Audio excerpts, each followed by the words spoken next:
Hello, Sagittarius. Welcome back to the channel. Thank you for being here. Let's dive into a quick reading for Sagittarius. Messages for Sagittarius. Okay, baby steps, the great severing, and you're not for everyone. Alrighty. Interesting. Star bathing on the bottom. I think Aquarius got that. Messages for Sagittarius, people and placements. Most important vital messages for them. Thank you. Yeah, this could have been some kind of cycle. There could be some change coming in here. Maybe you can feel it. Maybe you're encountering it already.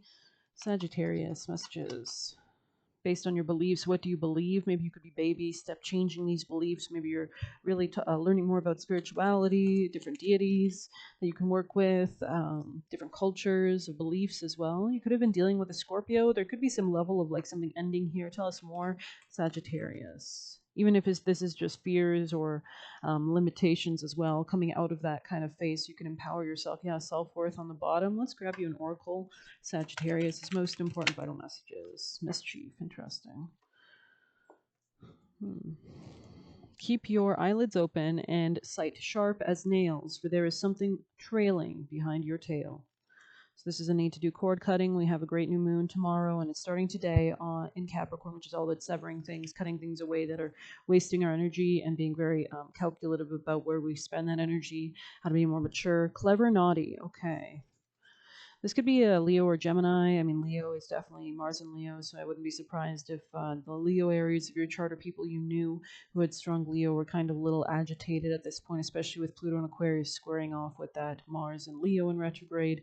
Samhain isn't just about dark energy. Loved ones who have passed and things that go bump in the night. There is a fun, playful aspect of Samhain as well, a bit of naughtiness and a touch of cunning.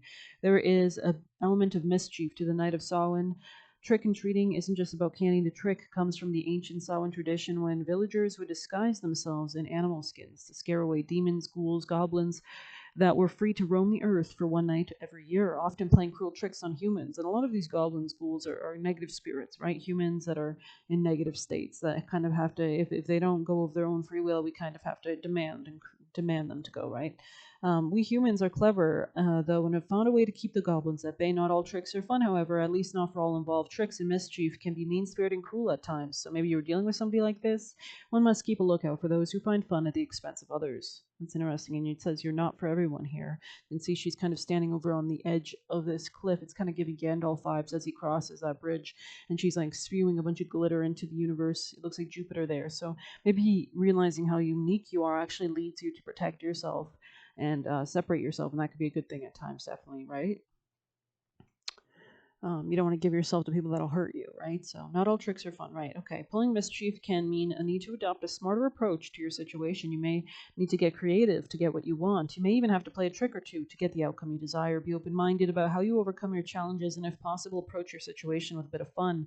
Problems are serious, but that doesn't mean a bit of silliness doesn't help see them in a new way.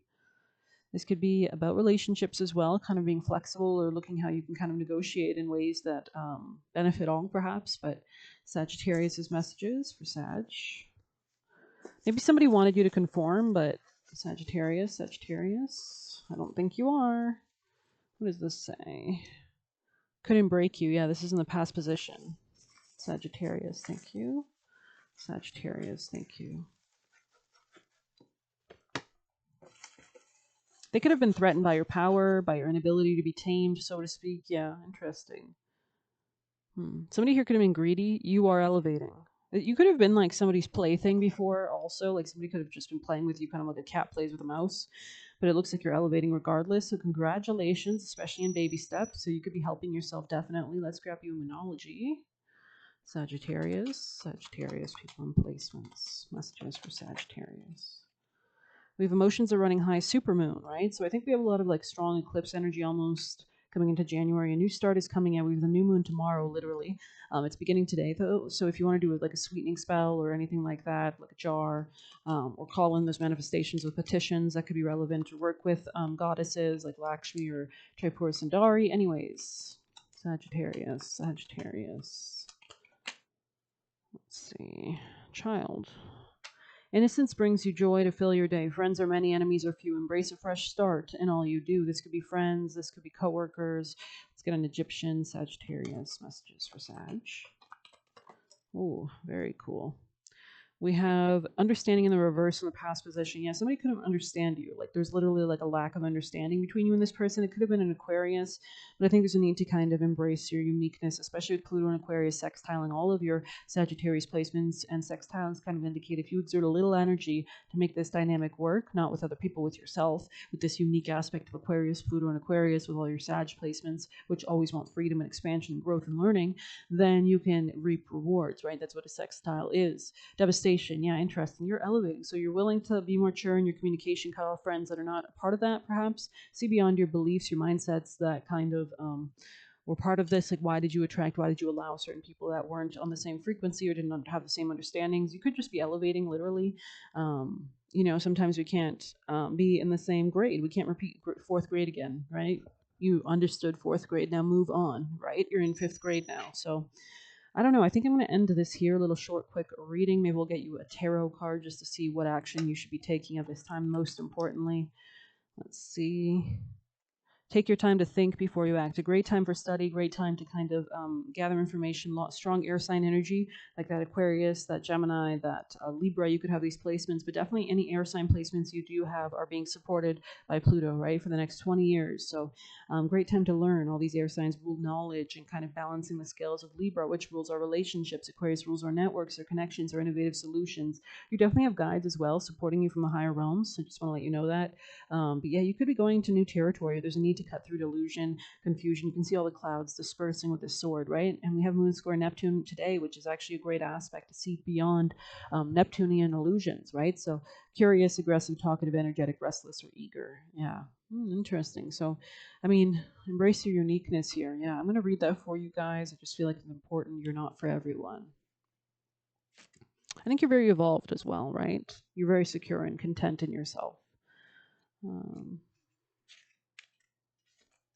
Yeah, this could be regarding work, daily routine, finances, communication. Regarding that, your world is filled with people who, no matter what you do, just won't like you. But it's also filled by those who love you fiercely. They are your people. They are not. You're not for everyone, and that's okay, right? We have karmic contracts with only certain people. Talk to people who can hear you. I was actually listening to an astrologer, no, not astrologer, a psychic talk about how karmic contracts you can usually tell because they come in your life and they leave very quick, and you learn a lesson, right? Those are like karma that you have to pay back or balance out or release or whatever.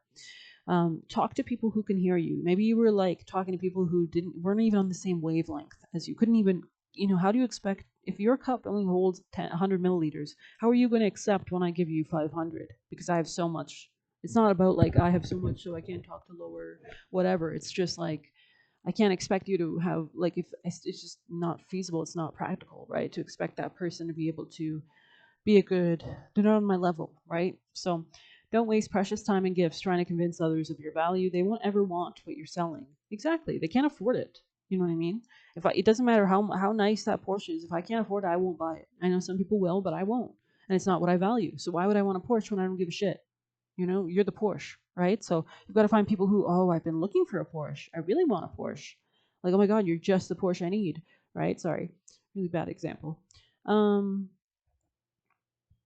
Don't try to convince them to walk alongside you. You'll be wasting your time and theirs, and will likely inflict unnecessary wounds that take precious time to heal. Karma, right? You're not there. You're not for them, and they're not for you. Politely wave them on and continue on your way. So don't think that you have to serve everyone in your path or anything like that. That's a really faulty mindset, right? You're not for them, and they're not for you. Politely wave them and continue on your way. You've got to focus on yourself, right? Sharing your path with someone is a sacred gift. Don't cheapen it by rolling yours in the wrong direction. Keep facing true north. So follow your north node, right? Playing this card means you're being called to embrace your uniqueness, to own your weirdness, to let the world see who you really are, to reveal your multifaceted, multidimensional nature, not to dim your light according to who is in your presence, to own all parts of yourself so that people, the ones who are the same kind of weird as you, can recognize you when your paths cross. So you could be meeting new people, coworkers, friends, local community, work, relationships. So you've kind of got to leave space for these new ideas to come about here for sure. But I'm going to end it there. I hope you've enjoyed this reading. Please hit like, comment, share, subscribe. It's deeply appreciated. Thank you so much. You can get a personal by messaging me on Telegram. You can leave a tip through the Buy Me a Coffee link. Take care. Happy holidays.